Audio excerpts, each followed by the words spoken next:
All right, so welcome to DataLab8. Today we're going to expand a little bit on what we know about multi-level models so far. So you've ran a multi-level model, you've run some interactions. Here we're going to dive a little bit into the random effects and talk a little bit about inertia. So I picked inertia just because it's one construct that tends to use the random effects a lot. As we'll see later, inertia is an indication of how persistent your emotional states are from time point to time point. So if you have high sad mood inertia, for example, that's indicative that as you move through your daily life, your sad mood tends to be predictable from one time point to the next. You don't see as much variability as you would want to see.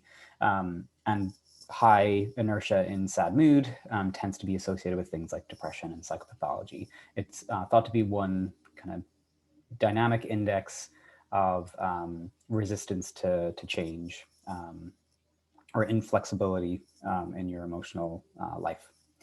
So it's similar to also the standard deviation of your inter-individual time series, which we looked at before, and we'll look at that again just to do some comparisons. All right, so I'm going to read in this data or set my working directory, load some packages, and then I'm reading in the experience sampling data, so the EMA data. And I'm just doing some descriptives on the SAD variable. Feel free to switch in a different variable here to look at whatever you were focusing on. Inertia is typically talked about in the context of emotions, but there's no reason you can't apply this method to other things. Okay, and so just check that the minimum is 1, maximum is 100. That's in line with how the scale that this variable was on, so that makes me happy. And now this is old hat. We've done this a couple of times. We're going to split this sadness into within and between components. So again, there are a couple of steps to this. And I'm not going to belabor these points. You've done it before. But again, it's useful to always just, when you run the code, to check that it's doing what you think it's doing. So we should have a between person sadness variable that's the same for each row for an individual. And when we get to another individual, it could change. So it's a time invariant indication of a person's usual level of sadness. And it's centered so that a positive number, so it's above 0, means that you're sadder than the typical person in the sample. If it's a negative number, you're less sad than the prototypical person in the sample. And then you have this within person time varying variable that indicates how your sad mood is changing from moment to moment relative to how you are generally. So if it's a positive number, you're sadder at this moment than you are typically. Here, you're less sad than you are typically because it's a negative number. Alrighty. And then we're going to lag the data because I want to have a sadness at the previous time point variable. So that way I can predict how I'm feeling right now. So my sadness right now with how I was feeling at the previous time point, and controlling for between person differences in how I generally felt. Before we run the model, I wanted you to just notice the blank rows that are in the data set when, I'll just show you, it will be easier. Okay, so here's a person's data set, and you can see you have this blank row, and the blank row is in between the morning survey and the last survey of the day. So the last survey of the day happened around 4, 5, 6, and then the next morning survey didn't start until 8 a.m. And so if we're running a model where we're predicting how sadness right now is predicted by sadness at the previous time point, these rows here are much closer in time than the leap that happens between 5 p.m. and 8 a.m. the next morning. So if we were to have this link in the same model as all this other stuff, our estimate would be kind of weird. It would be sadness right now predicting sadness later, where that later in some cases is just an hour or 2 or 3. But then in one case, every single day, it's like, more than 12 hours. And so it's common to treat your data in a way that makes it so that your model will exclude this part. And so the way that we've done that is we've just put a blank row in between the last momentary survey of the day and then the morning survey the next day. And so if we go over here to our new variables, we have sadness right now, sadness at the previous time point, and so it's good that this matches up. And what you will see will happen is, so this is the blank row, and then this is a morning survey. And so your sad mood in the evening won't be able to predict your morning sad mood because now there's an NA there. And when you put it into your model, or we'll just say, oh, these are blank rows, I can't do anything with this, and it solves your problem for you. It's kind of a roundabout way. It's probably an easier way to do it, but this works. Okay, so here's our multi-level model. Again, you've run these already, but let's just review a little bit. So we have sadness right now, and the one is the intercept term. So when you regress onto a constant, you get the mean. Thank you, Michael Rovine, for teaching me that years and years ago. Then you have your sadness at the previous time point predicting sadness now. Again, you have between person differences in sadness, and then time and study that we typically include to control for time as a third variable. At the random part of the model, we're including a random intercept and also a random slope for how sadness at the previous time point is associated with sadness right now. And if we're looking at random slopes, we need to have a random term in there. Okay, so let's run this. Take a couple of seconds. And then we can do a summary of it. And I've pasted the output here anyway, so it might be a little easier to see. And the part that we're kind of really interested in is how sadness at the previous time point is associated with sadness right now. And so it's significant, it's a positive association. And so it's saying for the prototypical person, remember that these kind of estimates here are telling you for the average person in our sample, how are these things related? When sadness is higher than usual right now, sadness is going to be higher than usual at the next time point. That's what this is telling you. So when sadness was higher than usual at the previous time point, my sadness is higher than usual now. So it's typical, it seems, to have some persistence in your level of sadness over time. But we're interested in between person differences in this. So the random effects are estimated. You can get a sense of between person variability by looking at this stuff here, which we'll go into more when we start to actually write results tables for these models later in the class.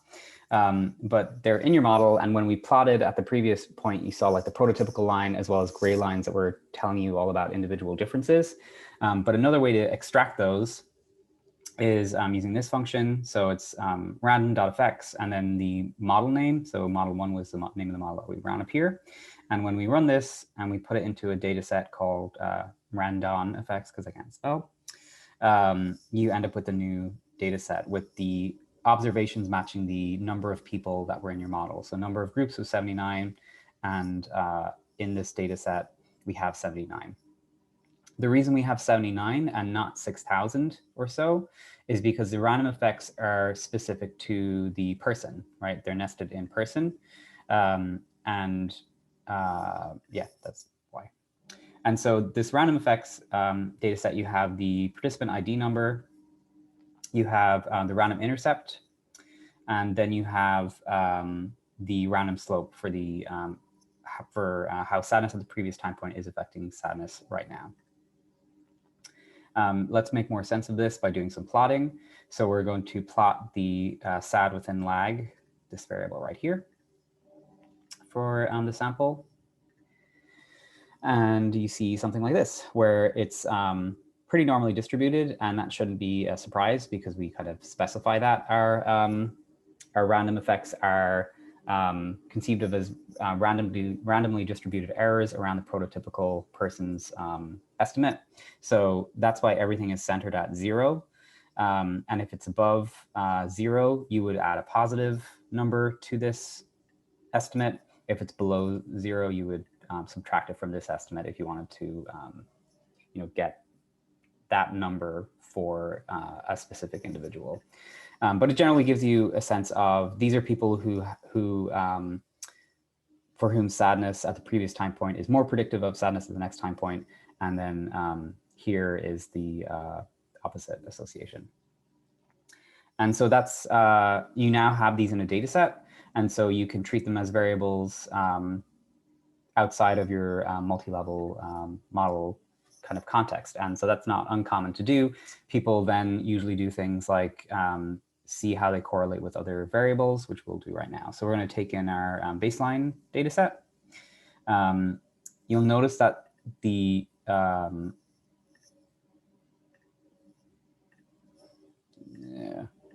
doing the wrong thing. Here.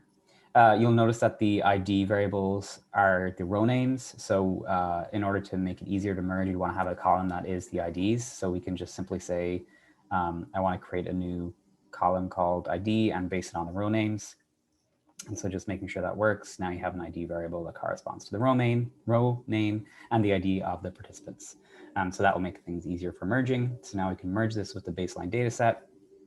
And we can see if between person differences in sad mood inertia are associated with the variables we care about. So the one that I'm going to look at right now is a subscale called the non-acceptance subscale from the difficulties in emotion regulation scale. I think this scale is kind of interesting. It's all about whether or not you accept your current emotional experiences. For example, if you are angry, you might not accept that anger and instead and try to suppress it rather than letting it play out, for example. And even though it can often be appropriate to suppress your emotions if they're not kind of serving your goals in the current context, people find that if you don't accept your emotions, they can actually last for longer than if you just kind of like accept them as something transient that's eventually going to go away. There's a lot more interesting stuff on non-acceptance that you can check out. You can find the actual items in the codebook, the baseline codebook. It's really cool. All right, so just describing these variables. Min is 1, max is 5, which makes a lot of sense. This is the scale that they were on. And then you have the mean for each items. You'll notice also that one person is missing one of the 3 items associated with the subscale. And so if we were to just add these together and then divide by 3 to get a mean, there's my Irish accent going out really strongly, wow. Then this person wouldn't have a scale score. And that's fine. There's nothing wrong with that. But I decided to instead use row means and to just ignore missing scores on an item. And so now all 78 people will have a score, but one person's score will be made of just 2 and 3. So just something to think about how you're going to treat missing data as you're working with these data. It's not specific to experience sampling data. Okay, so yeah, I'm just creating a variable that gives me each person's score on this non-acceptance subscale. Higher values on this mean that I'm less accepting of my emotions. And we can plot how this is associated with this sad mood inertia. And we find that people who are higher in non-acceptance tend to have greater sad mood inertia. Am I going to write home about this? I don't know, because if you look at it, lots of stuff happening here that could be driving all of this. So there are very few people over here. Could be interesting to see what happens in a sample where you would expect, where we had more information on folks up on this side of the there's non-acceptance part. But either way, I'm not surprised by that based on previous literature. People who are higher in non-acceptance tend to have greater sad mood inertia. It doesn't look like the correlation is significant though, which fair enough based on that plot. But yeah, that's just one kind of way that you can think about using it. All right, we might see stronger associations with depression rather than non-acceptance. Based on previous literature, we might expect people who are experiencing greater levels of depression would have greater sad mood inertia. And we do have some information on depression from the baseline. So you should feel free to check that out if you'd like to. Okay. The other reason it's useful to kind of bring out the random effects into a data set on their own like this is that we can examine how they correlate with other between-person dynamic variables. So we previously made the intra-individual standard deviation, the intra-individual mean in a previous data lab, and I'm going to do that here again. So I'm making the intra-individual standard deviation of sadness in the EMA data, intra-individual mean of sadness. Again, when you make these, you're using the long data set, and then I want to turn that to a short data set. So now that each person just has one row of data, and then I'm going to merge this with my inertia data. And then I'm simply going to plot these correlations to see how these different intra-individual indices are associated with one another. Okay, it looks like I can't share it with you like that. So I'm just going to look at it right here. Okay, so you have your intra-individual standard deviation, your intra-individual mean, and as we've seen before, these tend to be relatively strongly correlated with one another. So you have a correlation of 0.5. So people who have a higher mean sadness also have more variable sadness. They're greater range in their experience of sadness. And now we have our inertia term. One thing that's kind of nice about the random effects is that they are normally distributed generally based on assumptions that we make in generating them. And so kind of a nice variable to have when in the context of regression and things like that. But you can see, for example, that inertia seems to be providing different information to the average intensity or the mean of sadness. There's no big correlation there, but it is somewhat correlated with the standard deviation. And so the difference conceptually between inertia and sadness is that inertia is telling you something about the persistence from moment to moment. So it's capturing something about moment-to-moment dynamics, whereas the intra-individual standard deviation is telling you about the range. But when we compute it, we're not taking any information about adjacent time points into account, right? It doesn't matter. If you were to shuffle the data, you would get the same standard deviation. And so that's just one reason that you would expect differences in the inertia variable and the standard deviation variable. Okay, cool. So play around with those. Kind of think about what it might mean to apply an inertia type analysis to something other than an emotion. Does it make sense in that context? And it's always a good practice to see how it's associated with other between-person variables that get at these time series dynamics. Okay, so even though we can pull out the random effects, it's not always ideal to do this, and we don't always have to. So especially in cases where we can just test what we want in a multi-level model, we should probably just do that. And so we're going to merge the baseline data with the EMA data, create our DERS non-acceptance, difficulties in motion regulation scale non-acceptance scale. And then we're going to expand our model so that now we have everything we had before, but now we're including the non-acceptance scale, and now we're including an interaction between sadness at the previous time point and non-acceptance, because this will tell us if the association between sadness at the previous time point and sadness at the current time point differs across people who score high or low on non-acceptance, which is pretty much what we're getting when we do the two-step approach above. So why not just do it all in one?